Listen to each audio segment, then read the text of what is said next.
you doing today? Welcome to The Joy of Editing with Dave Kelly. On today's episode, Topaz Studio 2 again, going through the stylistic filters. Today we're looking at something really special inside of Topaz Studio 2, and that is the digital frame. Now, every fine art image needs a frame.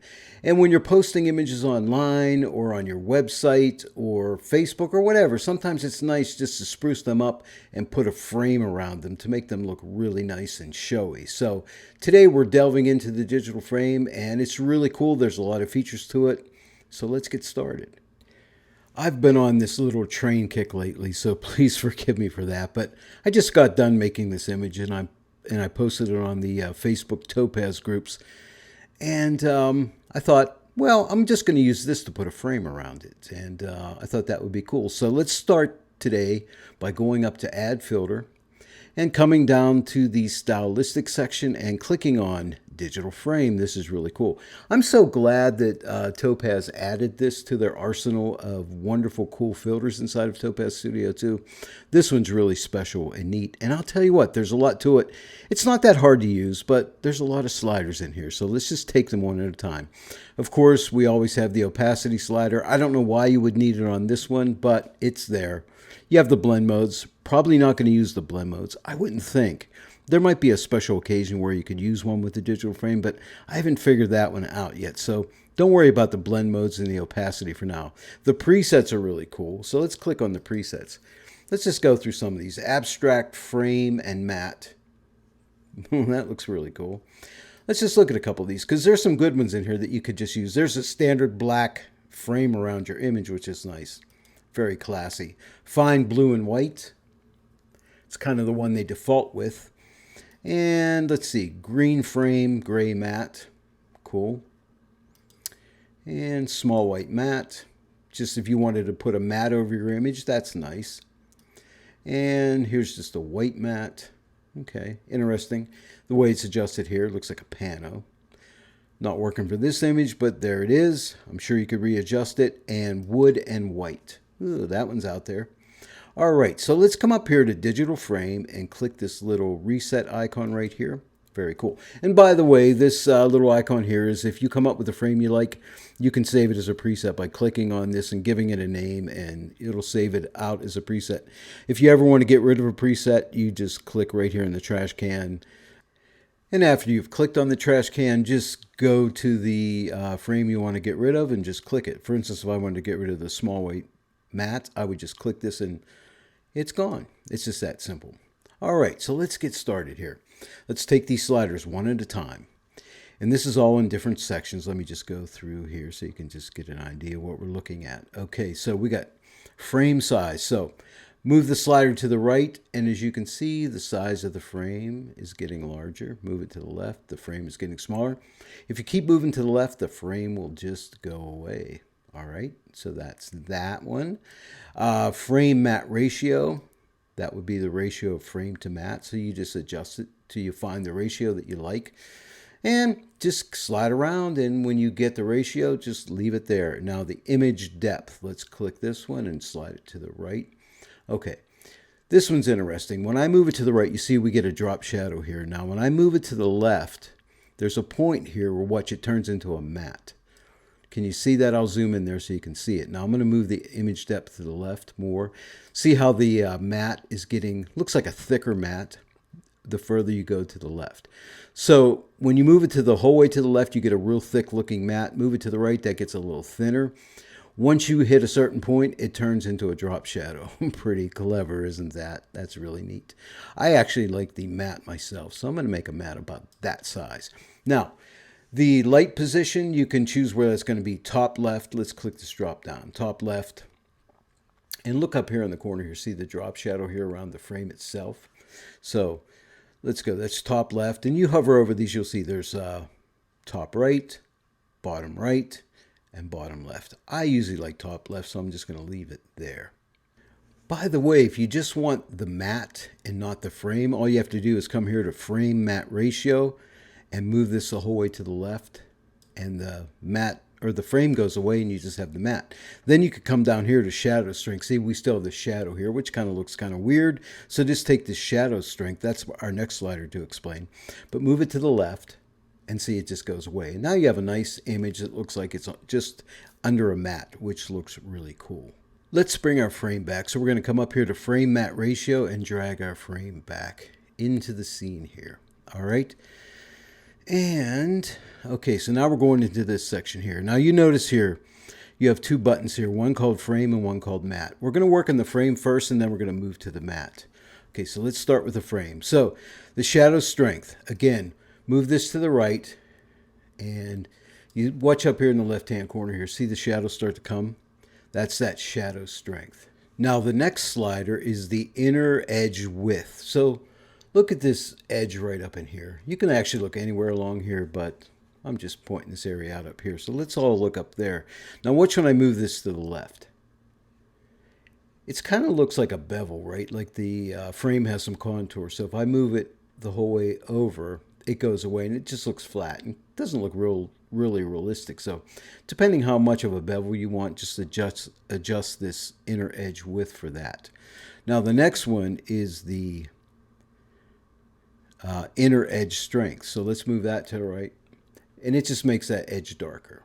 So you can make it really dark if you like that look, or you can make it lighter. So I kind of like it light, just like that, which looks really nice. Now the next slider is the outer edge width. So let's drag that and see what happens. Okay, and look at the outer edge. Let's look up here in the right-hand corner here. And watch when I move that in. Again, it looks like a bit of a bevel. I can make it look flat like that. Or if I want to put a little bevel on it, I can just move it to the right. And it looks like there's a bit of a bevel on it. I think that's the best way to explain it. That's what it looks like to me anyway. And now the outer edge strength would be how dark that would be. Okay, so you can make that darker or lighter, depending which way you adjust this. Lighter to the left, darker to the right. So there's that, the outer edge strength. All right, and then we can come down to the next section. This is the fun section here. Now, you have a frame type. You have a texture and a color. Let's look at color first. Right now we have a texture on. You can see the texture. And maybe you don't want an image with a nice big rip out of your frame. I don't think I would, to be honest with you. But there's that one right there. And that's this texture right here, okay? So let's take the frame type and click on color. We'll get into the textures in a second here. So right now we're on color. Right now we're on a black frame. I don't know if you can see that. It might be blending in with the background here. So let's change that color. So all we have to do is come to frame color here, give that a click. And of course, here's our color wheel. So we can take this color wheel, this little target. Look, make that frame any color you want it. You want it really saturated blue. You want it a real light blue. You want it pink. You want it yellow, you want it red, you know, whatever you want. It's really cool. And you can take the little eyedropper here and sample maybe a color from the image. Let's maybe take some of this color from the tree here. And, you know, you can harmonize the image with your frame, which is kind of neat. And then you have this slider here, which deals with the luminosity of that particular color. So you can make the color lighter, or you can make that color darker. So that's pretty cool. Once you get a color that you like, just click OK and you're good to go. All right, so that would be the color. All right, so now let's come up and go to texture, frame type texture. So let's click on that. And when we do, we get our little blocks of texture coming back up. Now we have all these textures that come preloaded with Topaz Studio 2. So let's click on the big orange bokeh. Yeah, you know, let's click on some of these. That one's pretty cool. Big Sur. But you have all these in here and just experiment. This is, you know, to your heart's delight. You got tons. There's brick, whatever you want. Bridgewater, you name it, they're in here. There's tons of these in here. Carpet view, you want your frame made out of carpet? I know I do. Not really. But that doesn't mean, let's just take a look at this one, okay, as I show you some of these other sliders here. All right, let's just do that carpet view. But let's come down here and look at some of these other things we have. We have invert frame texture, no, or yes. Let's click on yes. It just inverts it, so now it's light. So you can invert your textures. Frame brightness, you can make that brightness lighter. You can make that brightness softer. My little test for myself is to see if I can make this carpet look good and not look ugly like a carpet. Okay. Frame contrast, we can make that more contrasty. And that's kind of cool, like zebra stripes. Or less contrasty. Look, I'm making it cool because I'm taking that away. When I move that contrast all the way to the left, see, that kind of goes away, which is kind of neat. Or I might just want a little bit of it in there. So let's go to frame detail. Now here's a good one, because watch, if you take this to the right, you can give tons of texture to that frame, or move it to the left and totally take that texture out. So that's what I was saying, like I can make this carpet look okay, so I can just pull this off. So I can take any one of these textures, all right. For instance, one that may look kind of weird and ridiculous, like this one here. If I had the frame detail up, you might say, I hate this. But if you take the frame detail and the frame contrast and move them to the left, even there I can take it back and make it look, kind of nice. And then I can take this frame detail and move it a little bit to the left. I still maintain some of the color in there, and so I can come up with a nice frame. So again, as I always say, the key is experimentation. You might say, this is stupid. Why would I ever use this? Well, play with these sliders. That's what they're here for. This is your world, and you can do with it whatever you want. Remember Bob Ross used to say that?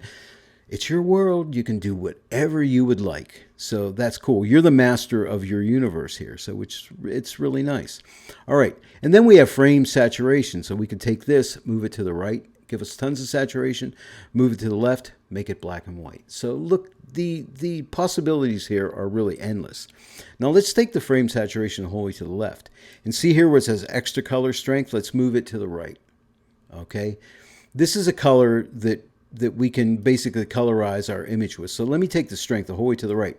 And then look, extra color hue, colorize any color that you want. Isn't that awesome? So we had this ugly texture in here, but now look, we turned it into any color that we want in here. Now, we can take the extra color strength and pull that back. Give ourselves a nice, like a minty type green or whatever we would like. All right, so that's pretty cool. Now we can come up to the frame detail and pull that frame detail back up. Of course, I got the contrast down, right? So you're not seeing it.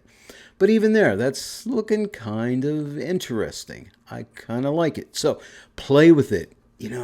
It's really wide open for us. We can do pretty much whatever we want and get a really nice, realistic looking frame out of all these wild and crazy textures. Let's click on Firestorm. All right. And let me take off the extra color strength. Let me turn up the frame saturation. And look at that. That looks really cool. Now I can pull that detail way up, or I could take that detail way back. I can bring the contrast up. And look at all the different looks I can get. It's mind-blowing, to say the least. Now let's go ahead and reset this digital frame. So I'm going to come up here to the little icon here and click that and reset the digital frame. So we're back to the default frame. Now let's say I want to make a frame for this image. So I'll show you how I would go through it here. So I might come in here and say, all right, what size of frame do I want? Maybe something like that. Let's look at my frame matte ratio, and I might say maybe somewhere in there. It looks pretty good. Let's play with my image depth. Okay, I want a matte, so I'm going to pull this to the left and get that matte look. And let's go to where do I want my light position? Top left is good. I'm going to leave it there. So we got frame. This is my frame. And now we're going to shadow strength. And say I don't really want much of a shadow there, or none. Let's say I do not want a shadow. I'm just going to pull that back to the left. All right, so now, all right, did I adjust this one? Okay, this is the bevel. So the inner edge width, I wish they would have called that bevel. That would make sense. Inner edge strength, how light or dark do we want that to look? I don't want it to look real dark, so I'm going to pull it to the left. Inner edge width, or I'm sorry, outer edge width. Forgive me for that one. Okay, so do I want a little bevel in there? Yeah, maybe something like that. Outer edge strength, I don't want it. Yeah, maybe I do want a little on the dark side. Make it look a little rounded on the edges. All right, so let me come down and say, do I want a texture? Let's play with the texture, because that's probably the most interesting thing about digital frames, the texture. I mean, the plain frames are nice too, but let's just find one.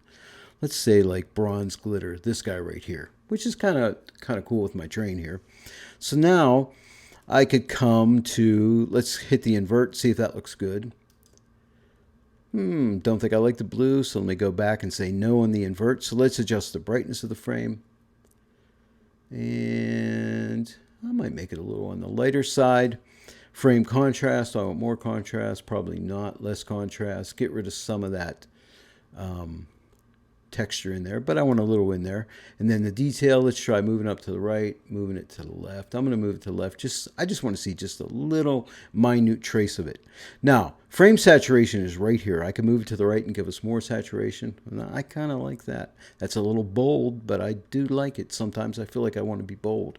So maybe I'm going to go right around in here, compromise a little bit. Now, I can still come here, and I wanted to point this out earlier, and hit this extra color strength and move this to the right, and now I can add a different color on top of that color. So I already had that orange type color, so now I can come here and play around and blend a couple colors together and find that perfect color. This may or may not work, but I'm just going to play with it and see if I like something in here. And maybe something around there, and then we take that extra color strength, pull it back, now pull it up a little bit and just get the right amount. And I'm going to think right there, but let me take my frame brightness. I'm thinking it's a little too bright.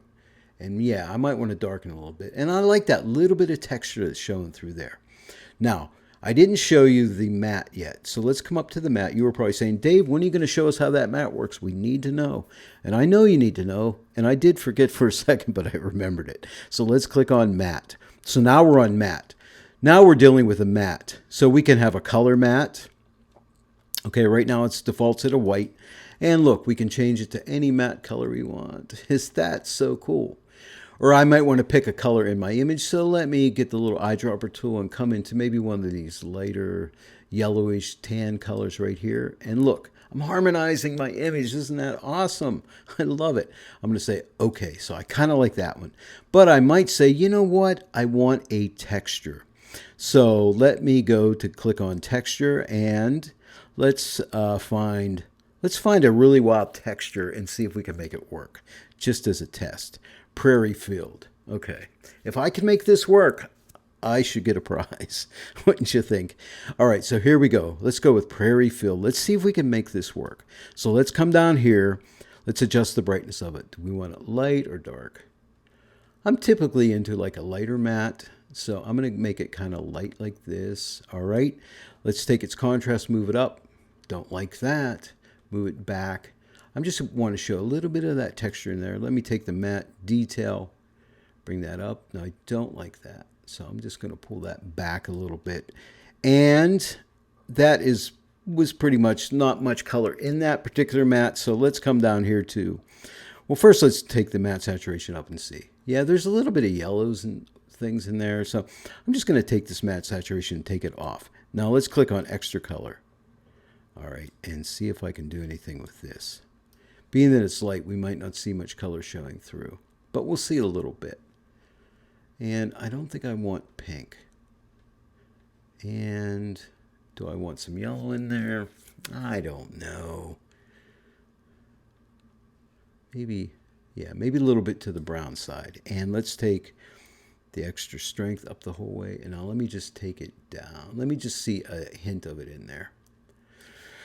So that's pretty much it. That's pretty much everything I know about the digital frame. It is really fun, but I really have to say, please experiment with it. Pull those sliders around, play with those textures. When I first started playing with this, I thought, these textures are kind of stupid. Why would I ever use this bokeh texture here? That makes no sense. But once I started understanding what I could do with these sliders, then I thought, oh, this is really awesome. And that's why I'm showing you all this stuff, so you can understand how this stuff can work for you. Because a lot of times, if companies don't explain this stuff, we don't know what to do with it. So I've done a lot of experimenting, so that's why I'm able to do this and show you guys. So I'm happy to share this with you. Well, I hope you all enjoyed this digital frame tutorial. I really had a lot of fun making it. It is really cool, isn't it? Sorry it took a little bit of time to get through it, but there's a lot to it, and I want you to really understand it so you know how to use it and take advantage of it. If you like this video today, please give it a like and share it with your friends. If you're not yet a subscriber, please click the subscribe button and also click the bell notification icon. This way you'll be informed of all the new training videos that I'm putting out, and I have a bunch more ready to come out. And again, thanks for joining me on The Joy of Editing with Dave Kelly, and I will see everyone right here